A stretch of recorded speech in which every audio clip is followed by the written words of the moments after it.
사랑하는 마음으로 읽겠습니다. 주의 종에게 하신 말씀을 기억하소서. 주께서 내게 소망을 가지게 하셨나이다. 아멘.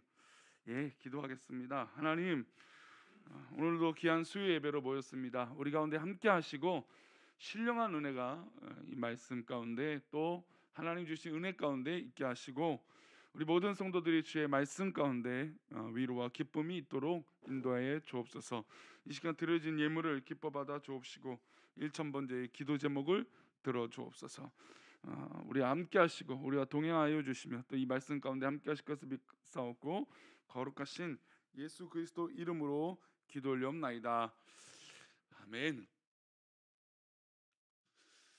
오늘은 예배 후에 교육자들과 시무식을 좀 해보려고 합니다. 물론 뭐 식사의 자리긴 하지만 함께 올해를 좀 잘 건강히 해보자. 물론 이제 2월달에 교육자 수련회가 있습니다. 이제 수련회 통해서 함께 교제하고 함께 감사할 수 있는 은혜가 있었으면 좋겠다 하는 시간에 특별한 시간도 있지만 어느 교회 가나 어느 곳을 가나 이 교육자들이 참 중요합니다. 뭐 담임 목사도 마찬가지고 우리 부목사님들 또 사모님들도 참 요즘 시대는 중요합니다. 요즘 별의별 사람들 많죠. 별의별 성도들도 많습니다. 별의별 목사님도 별의별 사모님들도 많습니다. 참 그래도 우리 교회는 참 감사할 수 있는 이 여건과 이 조건들이 있어서 감사합니다. 왜 이렇게 이제 교육자에 대해서 일장 연설을 하냐? 시은아, 질문이 있어서 그래요. 목사님이 시영이한테 성경에서 좋아하는 인물이 누구예요? 시은이 성경에서 난 성경에서 이런 사람이 참 좋다. 이 사람. 시영이 얼었어요. 지금 예배 시간에 어른들 다 쳐다봐서 엄마한테 물어보는 거예요? 엄마한테 얘기하는 거예요 지금? 말 안 할 거예요? 네. 네? 아브라함. 시영이는 언니가 말하면 이제 너도 말해야지. 모르겠어요. 또 역시 어렸을 때 저도 이제 예수님을 믿고 교회 다니면서 성경을 읽잖아요. 성경을 참 어렸을 때는 훨씬 더 즐겁게 많이 읽었던 기억이 납니다. 근데 성경을 읽다 보면 참 이게 도전이 되는 인물들이 나와요.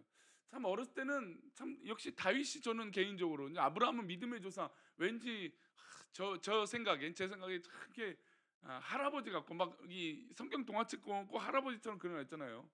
실제로 이제 나이도 많은 75세에 하나님 부르심을 받았으니까 이제 실제로 동화책들 보면 이제 나이 많은 어른들 같이 나옵니다. 근데 다윗은 청년 다윗 그다음에 청소년 다윗으로 그림을 그립니다. 그래서 어렸을 때 성경을 읽으면 다윗이 마치 이 청소년 때 어떤 그런 이 동질감을 느껴서 저는 이게 개인적으로 이 다윗을 좋아했습니다. 근데 이제 다윗의 삶을 들여다 보면 저는 이제 삼형제라고 말씀드렸잖아요. 삼형제끼리 있다 보면 뭐 저는 큰 형이 나이 차이가 많아서 뭐 크게 형제들하고 싸울 일은 없었습니다. 오히려 그냥 일방적으로 맞기는 했지만 뭐 싸우거나 대들 일은 극히 드물었습니다. 근데 친구들 사이다 보면 형들하고 막 정말 엄청 많이 싸우더라고요. 형제가 있는 가정에서는 뭐 자매끼리 있는데도 막 얼마나 막 진짜 머리끄댕이 잡고 싸우고 자매들은 그래서 평소에 담아놨던 욕들을 그렇게 잘하면서 싸우고 막 그러더라고요. 근데 그럴 때 마음이 이제 어떤 마음이 드냐면 저도 뭐 크게 싸운 일이 없지만 그래도 마음에 무슨 마음이 드냐면 서운한 마음이 들어요. 그렇죠? 그 서운한 마음은 형제와 자매에게 느끼는 게 아니라 누구에게 느끼게 돼요? 부모님에게 느끼게 돼요. 왜냐하면 부모님이 내 편을 들어줘야 되는데 내가 억울한데 내 마음을 알아줘야 되는데 내 편이 안 되어주는 거예요. 그러니까 그게 더 속상한 거예요. 나중에는 분명히 형제랑 자매랑 싸웠는데 그게 중심인데 그게 문제가 아니라 아빠가 나한테 아버지가 나를 위로해주지 않고 그저 그냥 방관하거나 아니면 모른 척하는 모습이 오히려 막 더 억울하고 막 속상했다는 거예요. 그 제가 왜 다윗의 마음이 그러냐면 다윗이 사무엘의 그 가정에 이새의 집에 찾아와서 기도를 해주잖아요. 근데 하나님께서 가라고 하셨어요.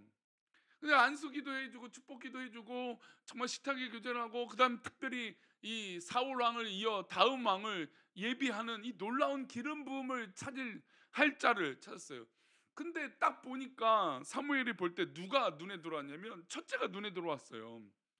이 첫째가 보니까 정말 그럴 만하네. 하나님께서 보실 때도 그럴 것 같아. 그러니까 사무엘이 그런 마음이 드는 거예요. 사무엘이 딱 보자마자 외모도 훌륭하고 건장하고 집안에 맞이고 뭔가 의미들이 탁탁 맞는 게 첫째일 줄 알았어요. 근데 하나님의 마음에 합한 자는 첫째가 아니었어요. 하나님께서 마음에 합한 자는 지금 어디에 있는 사람이에요? 양을 치고 있는. 형제들은 다 집에 와서 밥 먹고 사무엘이 왔잖아요. 민족의 사사.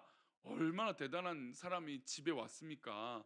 온 집안에서 식사하고 밥 먹고 막 이런 어떤 사무엘의 이야기를 듣고 있는데 그 중에 소외된 사람이 있어요. 다윗이잖아요, 다윗. 다윗은 빠져 있단 말이죠. 하나님의 합한 사람은 바로 그 다윗이었어요. 그래서 사무엘이 찾죠. 이 식구들 말고 다른 식구들이 있느냐라고 물었을 때 지금 양을 치고 있는 막내 다윗을 데리고 오게 해서 그가 하나님 보시기에 마음에 합한 자라는 것, 그 하나님의 감동으로 다윗에게 기름을 붓습니다. 저는 어렸을 때 그게 너무나 멋있었어요. 이렇게 서운하고 억울할 때 하나님께서 내 마음을 알아주시는 것이구나. 내가 아무리 위로받지 못하고 아무리 해결되지 않더라도 하나님이 내 마음 알아주시는 것이구나. 할렐루야.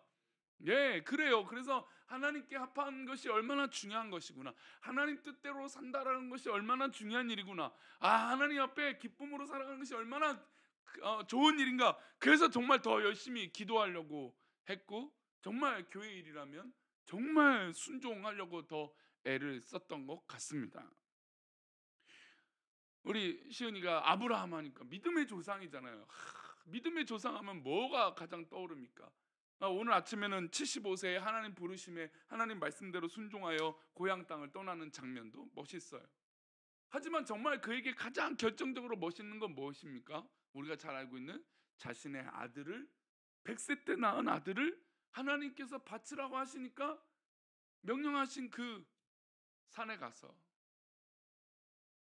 그 아이를 바치려고 하는 이 놀라운 믿음. 도무지 상식적으로나 이해도 되지 않는 이 말씀을 하나님 말씀이기에 순종하는 이 믿음. 대단하잖아요. 그런 말씀들을 보면 분명히 나에게 어떻게 해요? 도전이 된다는 겁니다. 우리 성도님들은 어떤 성경의 인물이 도전이 되십니까? 여러 가지 성경은 분명히 우리에게 도전을 주고 위로를 주고 또 모델을 제시해 주고 또 우리의 방향을 제시해 주는 귀한 하나님 말씀이 되는 줄 믿습니다. 그래서 성경은요, 우리가 믿음의 성도들은 성경이 동떨어져 있는 것은 아니에요. 사실은 우리가 근데 신앙생활 하면 할수록 원래 성경이 더 가까워지고 더 친밀해지고 더 이제 정말 내 삶 깊숙한 가운데 자리 잡아야 되는데 우리가 오히려 성경을 동떨어지게 생각할 때가 훨씬 더 많아요.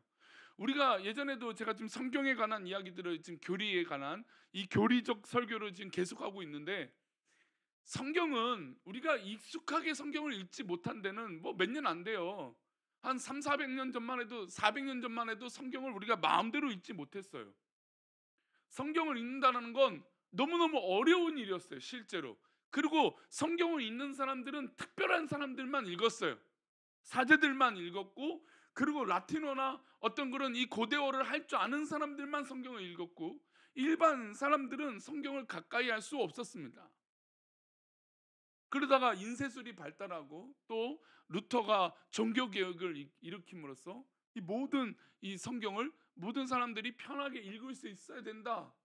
그래서 계속해서 종교 개혁이 일어나고 그 불길이 정말 영국의 부흥과 청교도 운동과 미국의 대부흥 운동과 그 다음에 우리 조선, 우리 대한민국의 평양 대부흥부터 시작한 이 놀라운 부흥의 운동을 통해서 성도들은 뭘 사모하게끔 만드셨습니까? 하나님께서 성경을 사모하게끔 만드셨어요.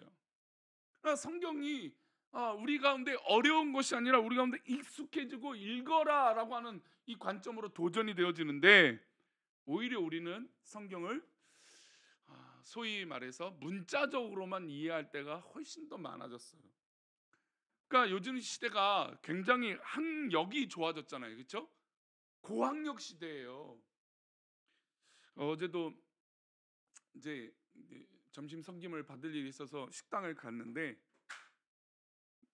갔습니다. 식당을 갔는데 이게 대기줄이 있더라고요. 그래서 주인 같았어요. 주인이 번호표를 나눠주는데 저희 번호표가 딱 있었어요. 번호표가 있었는데 한 3-4명이 기다린 것 같던데 곧이어 우리를 부르더라고요. 그래서 갔어요. 자리에 앉으려고 하는데 저 문 밖에서 어떤 여자분이 뛰어들어오더니, 여성분이 막 화를 내는 거예요. 내가 이 사람들보다 먼저 왔는데 왜 이 사람들이 먼저 가느냐. 그래서 번호를 봤던데 저희는 7번이고 저 사람은 11번인 거예요. 그 번호는 누가 빨라요? 우리가 빠르잖아요. 근데 알고 봤더니 주인이 번호가 있는 걸 그냥 준 거예요. 잘못한 거죠. 근데 야, 어떻게 그 찰나를 잘 아는지 막 이것저것 다 따지더라고요. 그러니까 요즘 보면 그게 뭐 잘못됐다라고 저는 말씀드린 게 아니라 내가 알고 있는 거, 내가 맞다라고 생각하는 이 주장이 이 학력이 높아짐으로 굉장히 강한 시대가 됐어요.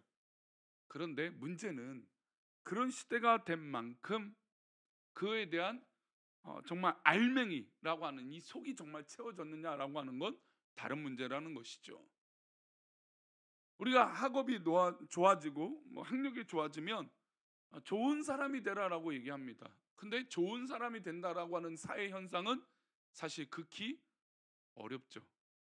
한국 사회가 정말 좋은 세상이 되고 있습니까? 물론 편리한 시대는 되고 있습니다. 근데 좋은 세상하고는 굉장히 거리가 멀죠. 그리고 사람들이 느끼는 행복도조차도 굉장히 거리가 멀어지고 있는 건 가슴 아픈 현실입니다. 교회에서도, 신앙생활 안에서도 이 감사와 기쁨을 누리는데 너무나 어려운 시대가 되어진 건 분명합니다.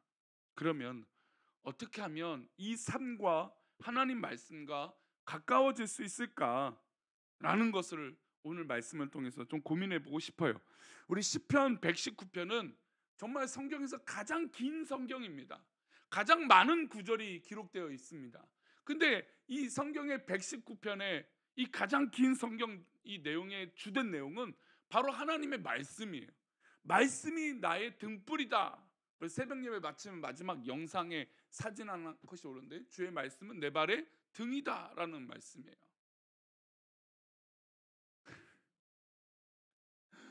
우리 한번 읽어보겠습니다. 2절 말씀씩 한번 끊어서 읽어보겠습니다. 함께 읽겠습니다. 주의 종에게 하신 말씀을 기억하소서. 주께서 내게 소망을 가지게 하셨나이다. 이 말씀은 나의 고난 중에 위로라. 주의 말씀이 나를 살리셨기 때문이다. 자, 성경은 알면 알수록 성경이 우리의 필요에 딱 맞는 것이 바로 성경이에요.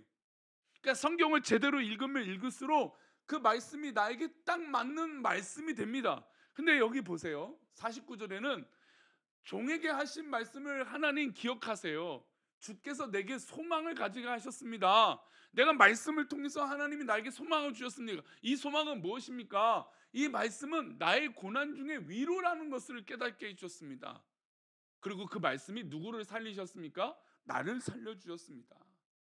지금 이 시편의 기자는 하나님의 말씀이 나를 살려주셨기 때문에 내가 소망이 있다라는 겁니다. 우리는 예수 그리스도의 십자가의 은혜로 말미암아 우리는 다시 살아났습니다. 할렐루야. 그러면 우리는 말씀을 통하여 소망을 얻는 거예요. 예수 그리스도로 말미암아 소망을 얻는 거예요. 어떤 누구도, 어떤 환경도, 어떤 관계도 아니에요. 오직 하나님의 말씀이 나를 살려주셨다는 것을 잊지 말아야 됩니다. 그래야 소망을 가지고 살아가게 되는 것이죠. 51절 52절입니다. 이어서 또 읽어봅니다. 시작. 교만한 자들이 나를 심히 조롱하여도 나는 주의 법을 떠나지 아니하였나이다. 여호와여, 주의 옛 규례들을 내가 기억하고 스스로 위로하였나이다. 교만한 자들을 나를 심히 조롱합니다. 교만한 자들은 하는 것이 조롱이에요. 세상의 교만한 자들은 조롱입니다. 요즘은 그 드라마에 그 참 이 뭐 재벌에 관한 이 드라마들이 많은 것 같아요. 근데 좋은 재벌이 있겠죠? 있을 겁니다. 그런데 대부분의 드라마에서는 이 재벌을 어떻게 그립니까? 아, 정말 갑질하거나 나쁘게 그림을 그립니다. 교만한 거죠. 얼마 전에 제가 지난주에도 근데 한 이 남자 악역 주인공이 재벌집 손자였고 아들인데 그가 직원한테 그 얘기합니다. 억울하면 다시 태어나래요. 엄청나게 교만한 거죠. 저는 그 말이 사실 요즘 죄송합니다. 부모님의 덕을 보는 사람들에게 동일한 마음가짐이라고 생각돼요. 뭐 다는 아니겠죠. 잘 키우는 부분도 있겠지만 이 사회 풍토가 그렇다는 걸 말씀드리고 싶어요. 사회 풍토가 지금 우리 부모님이 우리 연세 많으신 부모님들이요 70세 80세까지 일을 하지 않으면 우리 손주들을 못 키운대요. 그런 말이 있죠. 강남입니다. 강남에 아이가 소위 말하는 스카이를 갈 수 있는 건 할아버지 할머니로 인한 것이다. 부모님이 돈 많은 게 문제가 아니라 할아버지 할머니가 돈이 많아야 그 손주들이 좋은 대학을 갈 수 있대요. 근데 그거를 또 그 손주들은 그것이 당연하대요. 이게 요즘 우리 한국 사회의 표본이에요. 그러니까 드라마들도 그렇게 많이 만들어지죠. 사실 우리랑은 동떨어져 있는 얘기예요. 우리 믿음의 성도들은 사실은 그런 이 관계랑 너무 동떨어진 얘기인데 저는 그게 정말 드라마에서만 나오는 이야기인 줄 알았는데요. 아니더라고요. 아이를 키우는 우리 이제 초등학교 아이들이 있지만 좋은 얘기 들어야 되는데 이거 하여튼 그래요. 우리 아이들이 있으니까 더 이상 구체적으로 안 하겠습니다. 정말 그런 게 너무 막 학부모 회의 가면 막 깜짝깜짝 놀란대요. 막 엄청 막 자신이 교사들 앞에서도 막 큰 소리 치고. 그러니까 교만한 자들의 특징은 남을 조롱하는 거예요. 그런데 우리는 어떻게 해요? 나는 아무리 교만한 자들이 나를 조롱해도 나는 법을 떠나지 않는다. 주의 말씀을 떠나지 않는다. 왜 그럴까요? 여호와여 주의 옛 규례들을 내가 기억하고 스스로 위로하였나. 내가 위기가 있고 어려움이 올 때 딱 중요한 그 순간에 하나님의 말씀이 나를 위로해 주신다라는 겁니다. 53절 54절이요. 함께 읽겠습니다. 시작. 주의 율법을 내가 맹렬히 분노에 사로잡혔나이다. 내가 나그네 된 집에서 주의 율례들이 나의 노래가 되었나이다. 율법을 버린 악인들로 말미암아. 악인들이 왜 이렇게 열심히 하는지 몰라요. 악인들은 왜 이렇게 부지런한지 모르고 또 악인들은 때로 왜 이렇게 잘 되는지 모릅니다. 근데 그 악인들이 악인들의 모습을 보고 얼마나 화가 나요. 화딱지가 나요. 말 그대로 그냥 화가 납니다. 그런데 나의 신분은 뭡니까? 나그네 된 거예요. 나는 나그네밖에 안 돼요. 아니 나그네인데 왜 이렇게 나를 괴롭혀요? 그렇죠? 그런데 그 나그네 된 집에서 뭐가 위로가 되고 뭐가 기쁨이 돼요?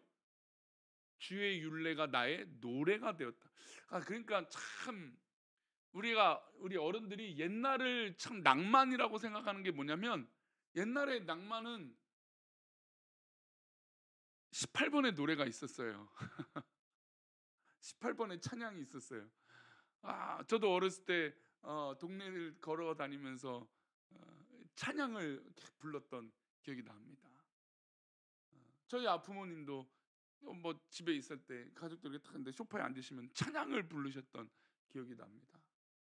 근데 뭐 이렇게 좋은 일도 없어요. 뭐 이렇게 막 재밌는 일도 없는데 그냥 앉으셔서 찬양이 나오는 거예요. 노래가 나오는 거죠. 그러니까 막 위로가 돼요. 하나님 주신 은혜로 내 입에서 찬양이 나오니까 위로가 돼요. 지금 그거잖아요. 말씀 안에 그 모든 것들이 해결이 되니까 맹렬히 저 악인들, 저 교만한 사람들이 나를 막 정말 괴롭히니까 화가 나잖아요. 맹렬한 화가 나요. 맹렬한 화가 나면 참을 수 없잖아요. 그런데 이가 참을 수 없는 이 와중에 하나님 말씀으로 말미암아 나의 입에서 뭐가 나와요? 노래가 되는 거예요. 노래. 우리 성도님들 지금 있는 상황에서 어떤 상황이든 우리 성도들 입에서 노래가 나오시기를 축복합니다. 요즘같이 이제 아, 트로트 대세인 시대에 뭐 임영웅이 뭐 지금 뭐 웬만한 가수들보다 뭐 몇 배의 수익을 내는 가수라면서요. 뭐 지금은 또 시즌 2가 뭐 남자 트로트 가수를 뽑는다면서요. 저 아직 제대로 본 적은 없는데 뉴스들이 그런 뉴스들이 나오더라고요. 예. 근데 우리 입에서 정말 나의 위로가 되는 그런 찬양이 흘러나왔으면 좋겠습니다. 우리 뽕짝 좋아하시는 거 뭐 있으세요? 저는 어렸을 때 저것밖에 없어요. 신사동 그 사람. 어렸을 때 하도 주현미신가요? 예. 아니 저 어렸을 때 TV에 틀면 무슨 가요 프로라면 1등은 맨날 주현미였어요. 어떻게 맨날 나는 저 트로트를 좋아하지 않는데 왜 맨날 무슨 노래만 나오고 하면은 저분이 어떻게 1등을 할까? 근데 알아봤더니 막 사람들이 엄청 좋아하더라고요. 예. 저는 머릿속에 그것만 기억이 나요. 제가 남자임에도 불구하고 신사동 그 사람. 네. 근데 우리가 어렵고 힘들 때 딱 떠오르는 그 찬양, 내 마음을 딱 위로해 주는 건 하나님이 나를 아시고 나를 정말 그 마음을 위로하시는 그 놀라운 찬양이 있다라는 겁니다. 지금 이 사람도 그렇게 억울하고 힘들지만 그 마음을 위로해 주는 하나님의 찬양이 있다라는 거예요. 우리 55절 56절입니다. 함께 읽겠습니다. 시작. 여호와여 내가 밤에 주의 이름을 기억하고 주의 법을 지켰나이다. 내 소유는 이것이니 곧 주의 법도들을 지킨 것. 내 소유가 뭐예요? 근데 실제로 전 세계에 행복도가 높은 나라가 어느 나라입니까? 우리 지난번에 우리 선교사님 와서 우리나라가 지금 선교하고 있는 나라가 행복도가 굉장히 높은 나라입니다. 그래요. 어느 나라예요? 미얀마래요. 미얀마. 말레이시아 뭐 이런 나라가 굉장히 가난한 나라거든요. 굉장히 뭐 인프라고 뭐 편리한 건 없잖아요. 실제로 서민들이 살기에는. 근데 그 사람들은 이제 불교 승려들하면 그냥 없어도 거기에 어떤 그런 이 물건들을 나눠주고 정말 그런 일들을 서슴없이 한대요. 그러니까 가난해도요 그냥 마음이 행복하대요. 근데 우리는 부자잖아요. 우리나라 우리 다 부자잖아요. 부자라고 안 느껴지죠. 우리 다 부자거든요. 사실요. 그 사람들이 볼 때는 우리나라 잘 사는 나라잖아요. 미얀마 사람들이 볼 때는 대한민국 야 당신네들 그런 이 군사 정권에 맞서서 싸웠던 민족이 우리나라 좀 도와줘라 해도 우리 이제 그렇게 못하잖아요. 정치적이든 뭐 경제적이든. 우리 살기도 바쁘다. 왜 우리는 행복도가 없어요. 잘 살고 있음에도 만족할 수 있는 여건임에도 불구하고 안 돼요. 물론 어려운 분도 있겠지만 그런데 사실 좀 만족도가 굉장히 떨어지는 나라예요. 근데 지금 이 시편의 기자는 내 소유는 내 만족은이라고 하는 거죠. 내 만족은 뭐예요? 내 말씀, 하나님의 말씀을 지키는 것이 나의 만족입니다라고 고백하는 거예요. 그러니까 이 성경 말씀은요 우리 가운데 얼마나 와닿는지 몰라요. 시편의 기자는 맨날 이기거나 막 맨날 승리하는 게 아니라 때로는 처절하고요, 때로는 억울하고요, 때로는 속상하고요, 때로는 공격을 당하고요, 때로는 예수님처럼 십자가의 고난을 경험하실 때도 있어요. 근데 행복해요. 와. 사실 우리는 미친 사람이죠. 예수로 미친 사람이죠.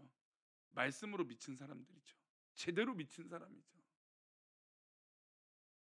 성경을 알면 알수록 우리의 피로와 연관이 된다는 것을 깨달으시기 바랍니다. 그러니까 성경을 읽을 때 우리는 꼭 그렇게 읽어요. 야, 이 말씀은 저 집사 말이야. 이 말씀은 참 저 권사 말이야. 저 말씀은 우리 목사님이 좀 들어야 되는데 어디 설교 듣고 제가 지금 공예배 주간을 한번 선포하려고 하는데 꼭 진짜 다른 교회 가서 예배 드리세요. 부담 없이 제가 부탁드리겠습니다. 제가 미리 한 달 전부터 다른 교회 새벽 예배 한번 드려보세요. 전 우리 성도들이 교회를 떠나고 이거 은혜 받아서 그 교회로 옮길 그런 분들이 없기 때문에 전 자신해요. 왜 그러냐면 정말 그 말씀이 맨날 이인수 목사 설교가 저도 일주일에 12편, 10편, 11편, 10편을 설교하거든요. 그러니까 나름 저도 똑같은 말 하기 싫어도요. 저는 지금 아까 설교하면서도 이거 얼마 전에 했던 이야기인데 그런 코드가 또 있어요. 눈치채셨어요? 몇 개인지 찝어 보실 수 있겠어요? 제가 볼 때 한 두세 개는 될 것 같아요. 최소 확실한 건 하나인데. 근데 똑같은 어떤 이 표정, 똑같은 어투, 익숙한 이 어떤 그런 것에서 하나님 말씀이 자꾸 내 말씀이 안 되고 그냥 떠도는 말씀처럼 다가올 때가 요즘 우리 한국 신앙에 너무 많다는 거예요. 그래서 정말 아, 정말 하나님 말씀을 사모해서 그 말씀이 내 말씀이 되도록 힘쓰시기를 축복합니다.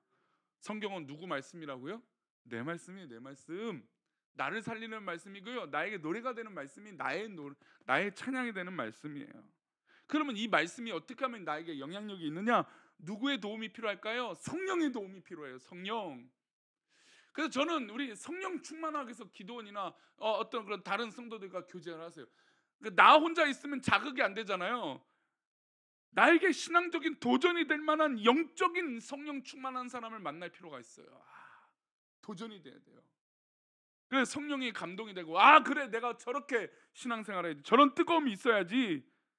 그런 성령의 도우심을 받아야 내가 그 말씀을 실천하고 내 말씀이 내 영향 가운데 나타날 수 있거든요. 우리 시편 95편 7절부터 11절인데요. 읽어보면 시작. 그는 우리의 하나님.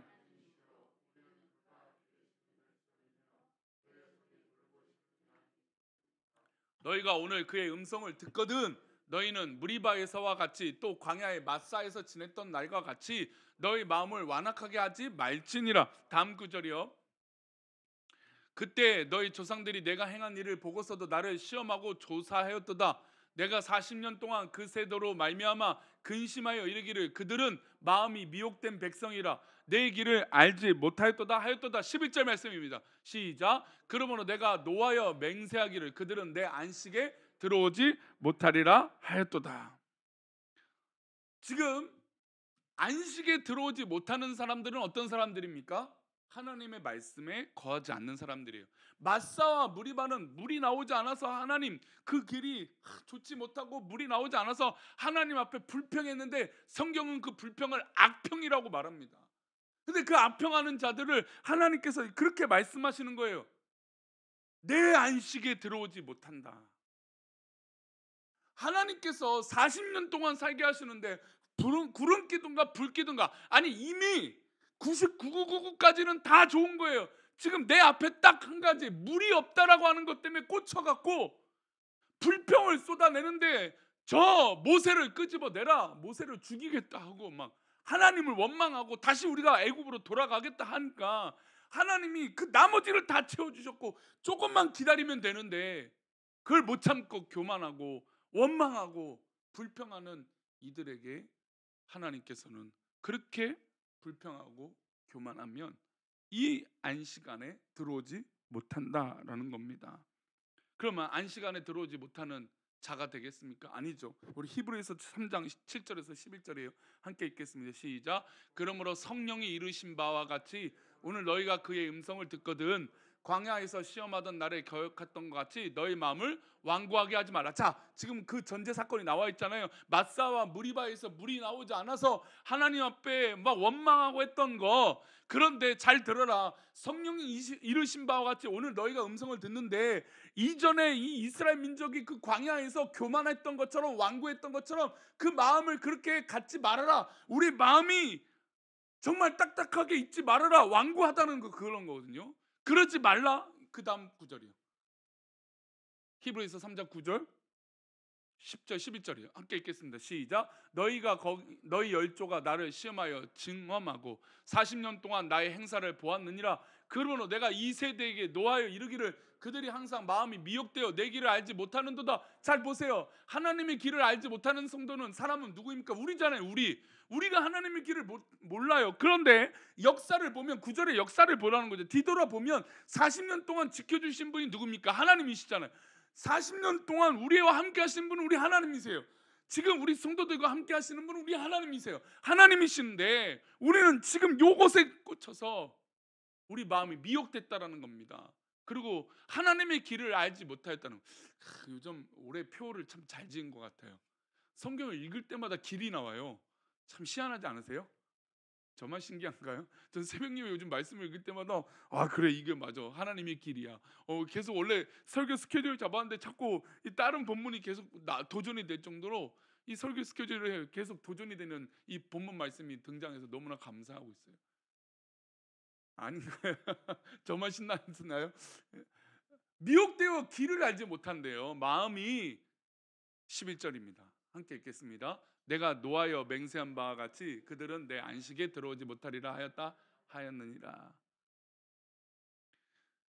뒤집어 보세요. 40년 동안 우리 성도님들 삶을 뒤집어 보세요. 돌아보세요. 하나님 다 도우셨잖아요.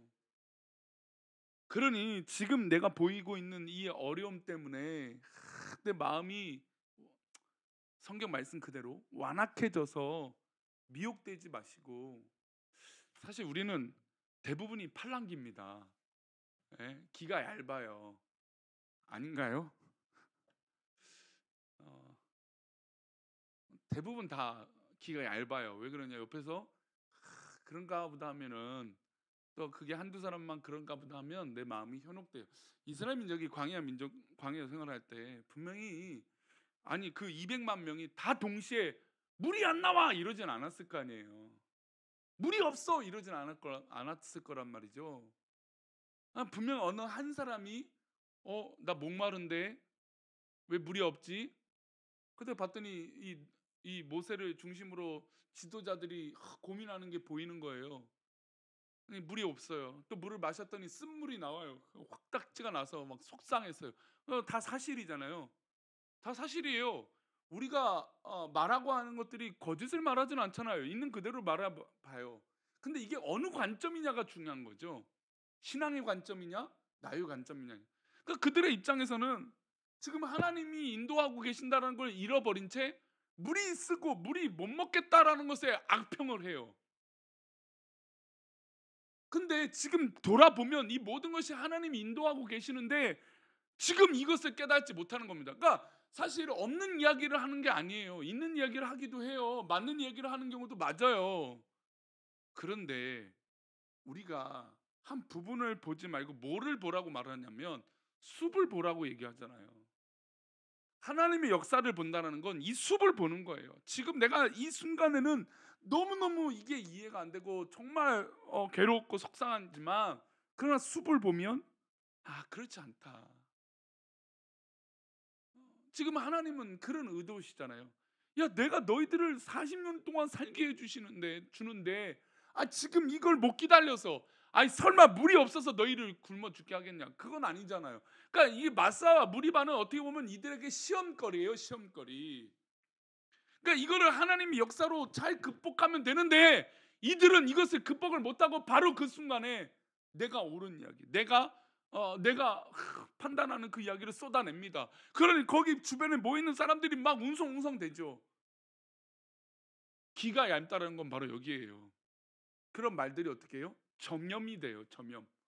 점염이 되니까 모든 이스라엘 민족이 모세를 끄집어내려고 하고 그냥 막 우리 다시 돌아가겠다라고 하고 막 그래요. 우리 자녀들을 키울 때도 우리 성도님도 그렇죠.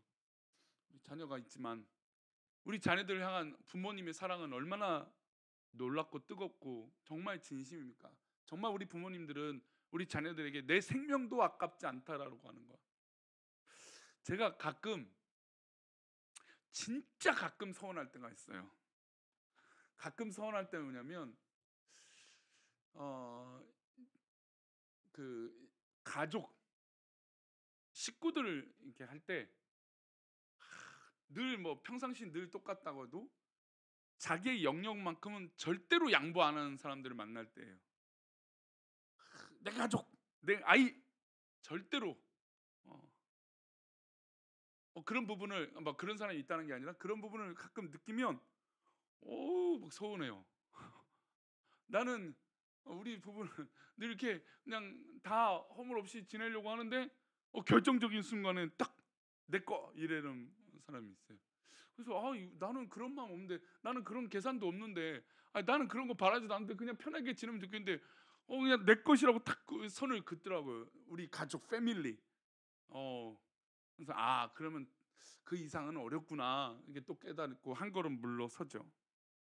하나님께서 우리에게 주시는 마음은 바로 이런 마음 아닐까요? 하나님은 늘 우리에게 하나님 말씀으로 위로하시고 사랑을 주시려고 하는데 우리가 그 마음을 깨닫지 못하고 자꾸 이 안에 내가 생각하는 그것, 지금 이스라엘 민족이 광야 생활 가운데 물이 없다라고 하는 이 어려운 사실, 그것에 우리가 마음이 미혹되는 경우들이 있지 않습니까? 그래서 우리는 성경이 우리 가운데 영향력으로 자리 잡을 수 있도록 해야 됩니다. 우리 말씀을 이제 마무리로 가보겠습니다. 데살로니가전서 2장 13절 말씀 함께 읽겠습니다. 이러므로 우리가 하나님께 끊임없이 감사함은 너희가 우리에게 들은 바 하나님의 말씀을 받을 때에 사람의 말로 받지 아니하고 하나님의 말씀을 받아 진실로 그러하도다. 이 말씀이 또한 너희 믿는 자 가운데서 역사하느니라. 사람의 말이 아니라 누구의 말이요? 하나님의 말이에요. 사람의 말이 아니라 하나님의 말씀이에요. 저도 어려울 때 다른 교회 목사님 설교를 듣는다니까요. 어려울 때뿐만 아니라 또 저 스스로도 훈련되기 위해서 저렇게 성경을 바라보시는구나 라고 해요. 도전이 돼요. 정말 그래요. 근데 그 순간에도 참 인간적인 마음은 뭐냐면 내 것을 자꾸 계산해요. 손익을 따져봐요. 내 안에 손익을 따져봐요.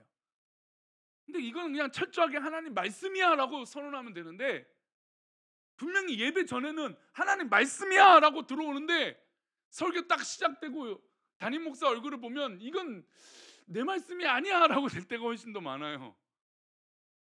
이거는 뭐 다 그렇다니까. 저도 아마 그럴 거예요. 저도 제가 여기 성도님들 자리에 앉아 있으면 저도 그럴 거예요.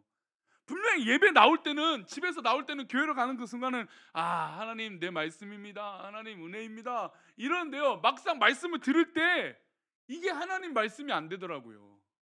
희한하죠? 자꾸 내 안에 손익을 계산하거든요. 성경은 말합니다. 다시 한번 우리 데살로니가전서 말씀드리세요. 하나님의 말씀을 받을 때에 사람의 말로 받지 아니하고, 그래서 참 목사가 좀 다른 것 같아요. 목사가 일반 기업이랑 뭐 이런 이 관계들과 이 목사는 조금 달라요. 그리고 목사가 그런 면에서 더 책임감이 더 커야겠죠. 목사는 사람의 말을 하는 건 아닌 것 같아요. 그건 확실해요. 그러니까 구별되는 거죠. 그러니까 저도 되게 인간적인 어떤 그런 교만하지 않게 해서 노력하지만 이 결정적인 순간에 목사는 하나님의 말씀을 대언하는 이 놀라운 직분을 수행한다라는 거예요. 이건 변하지 않는 사실이거든요. 근데 한국 교회가 아무리 목사들이 타락하고 목사들이 격이 없어져도요, 이거는 변치 않아요. 물론 성도들도 하나님 말씀 전하는 건 동일하죠. 그럼 예배 인도하는 건 어찌됐든 목사잖아요. 그러니까 목사는 하나님 말씀을 선포하는 사람이 되는 청지기 역할을 분명히 해요. 그래서 이 말씀을 가르치는 장로의 직분을 갖고 있는 게 목사잖아요. 그러니까 이거는 변질되지 않아요. 아무리 세상의 목사들이 악하고 타락해도요, 결국 하나님 말씀을 선포하는 건 목사직이라는 거죠. 물론 하나님 천국 앞에서는 아무 의미가 없는 거지만 우리가 이 땅에 살아갈 때 어떤 그런 이 질서와 이 교회의 조직을 위해서 하나님은 그렇게 우리를 세우셨다는 거예요. 그러니까 이걸 요즘 한국 이 젊은 세대들이 부인해요. 뭐 목사님만 하나님 말씀 전하는 사람이냐? 물론 그건 아니에요. 우리 모두 다 하나님 말씀 전해요. 근데 중요한 건 물을게요. 그 말씀을 정말 하나님 말씀으로 대언하는 건 주로 누가 하느냐 이거예요. 그거는 변하지는 않거든요. 그러니까 그만큼 목사들도 그만큼 책임이 있어야 되고, 우리 성도들도 그 말씀은 제 설교가 아무리 99% 마음에 들지 않고 듣기 싫은 말씀일지라도 단 한 가지라도 들리는 게 있다면 그건 하나님 말씀이에요. 그렇지 않은가요? 저는 늘 그걸 믿어요. 그래서 저는 설교를 할 때마다 두려워요. 저의 말씀이, 제가 전하는 말씀이 아무리 제가 인간적인 말도 하고 예화도 제 인간적인 거잖아요. 옛날에 저 학부 때 그 설교학 강사 하셨던 한 분은 설교할 때 네 얘기하지 마라 그러세요. 네 얘기하지 마. 예수님 얘기만 해. 그때는 얼마나 큰 맞아. 그래서 뭐 교회 가면은 담임 목사님들이 이제 설교할 거나 누가 설교하면 막 자기 얘기하잖아요. 아니 어떻게 설교 시간에 자기 얘기를 끄집어내요. 하나님 말씀, 예수님 얘기, 십자가 얘기만 하지. 저도 그러려고 노력하는데 그래도 이해를 돕기 위해서 제 이야기를 하고 간증도 하고 또 실수적인 면도 얘기하고 합니다. 근데 다 맞아요. 설교 시간만큼은 하나님 말씀 얘기하죠. 그러니까 다 듣기 안 좋은 이야기가 있을지라도 단 한 가지 하나님 말씀이 내가 하나님 말씀이야라고 도전이 되면 그건 하나님 말씀이에요. 그 몫은 죄송하지만 목사의 몫이 아니고 성도님들의 몫이에요. 우리 마지막으로 히브리서 5장 14절 말씀을 읽어보겠습니다. 시작. 단단한 음식은 장성한 자의 것이니 그들은 지각을 사용함으로 연단을 받아 선악을 분별하는 자니라. 단단한 음식은 장성한 자의 것이다. 하나님의 말씀이 때로는 우리에게 단단한 것처럼 느껴질 때가 있어요. 어렵죠. 근데 우리는 하나님 주신 성령의 은혜로 말미암아 우리 지각은 그런 곳에 사용되어지는 거예요. 사용되어지는 것이죠.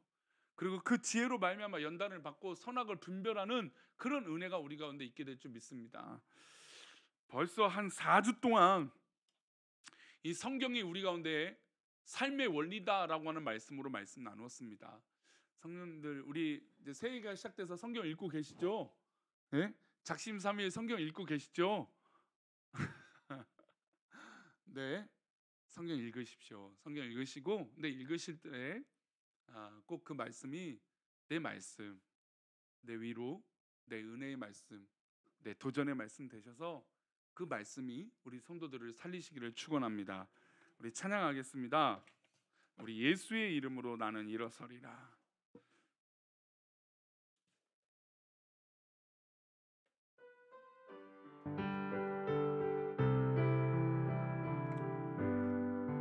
예수의 이름으로, 예수의 이름으로 나는 일어서리라.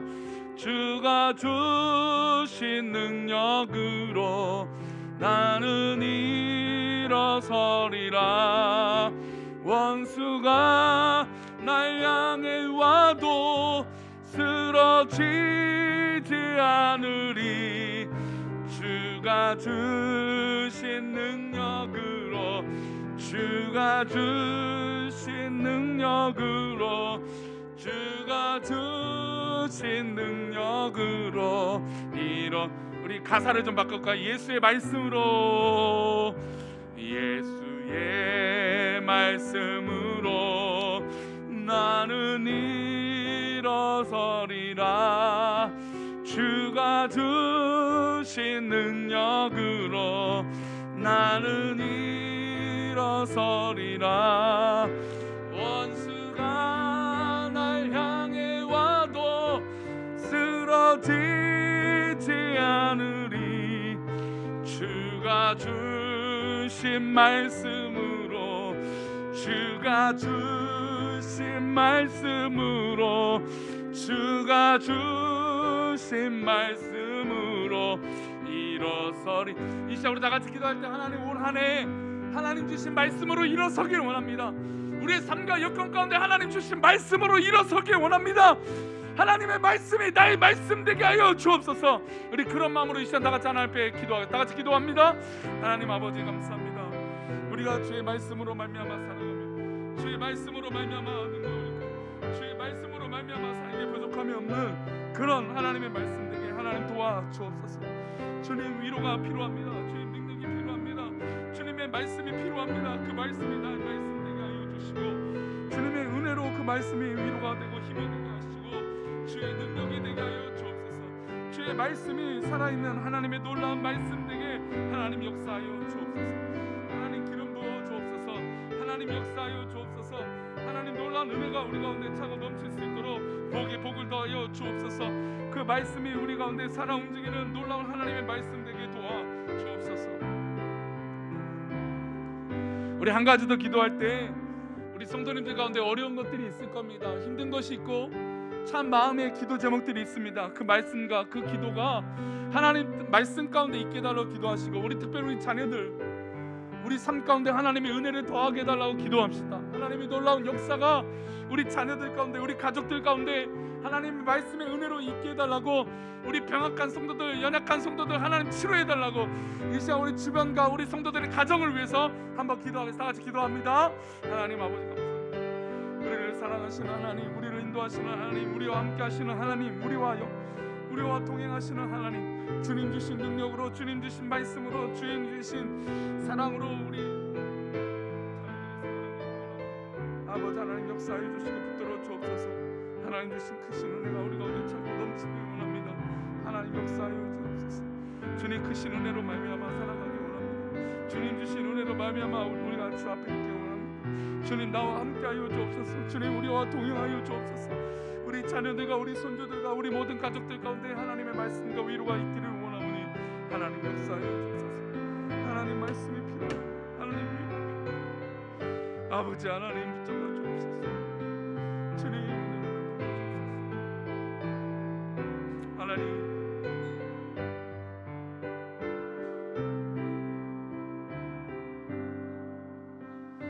기도하겠습니다. 하나님 오늘 말씀 주셔서 감사합니다. 그 말씀은 하나님의 말씀이요 나의 말씀입니다. 우리 성도들 어디 있든지 주님 말씀이 나의 등불이 되게 하시고 나의 길을 밝혀주시는 놀라운 빛이 되도록 인도하여 주옵소서. 사랑하는 우리 교회 모든 성도들이 올 한 해 주님의 그 길을 걸어가게 하여 주시고, 하나님께서 기뻐하시는 그 길 가운데 위로와 능력이 있게 해 주옵소서. 하나님께서 우리 가운데 도전과 그 능력의 말씀이 살아있는 그런 믿음의 성도들 되길 원하옵고, 특별히 우리 자녀들과 가족을 위하여 기도하여 싸우니 우리 자녀들, 우리 손주들 주님의 말씀으로 세워주시고 건강한 삶을 살 수 있도록 좋은 사람 되도록 인도하여 주옵소서. 함께하여 주시고 인도하시니 감사하며 예수님의 이름으로 기도올리옵나이다. 아멘. 하늘에 계신 우리 아버지여, 이름이 거룩히 여김을 받으시오며 나라의 마옵시며 뜻이 하늘에서 이룬 것 같이 땅에서도 이루어지이다. 오늘날 우리에게 일용할 양식을 주옵시고 우리가 우리에게 죄 지은 자를 사하여 준 것 같이 우리 죄를 사하여 주옵시고 우리를 시험에 들게 하지 마옵시고 다만 악에서 구하옵소서. 대개 나라와 권세와 영광이 아버지께 영원히 있사옵나이다. 아멘.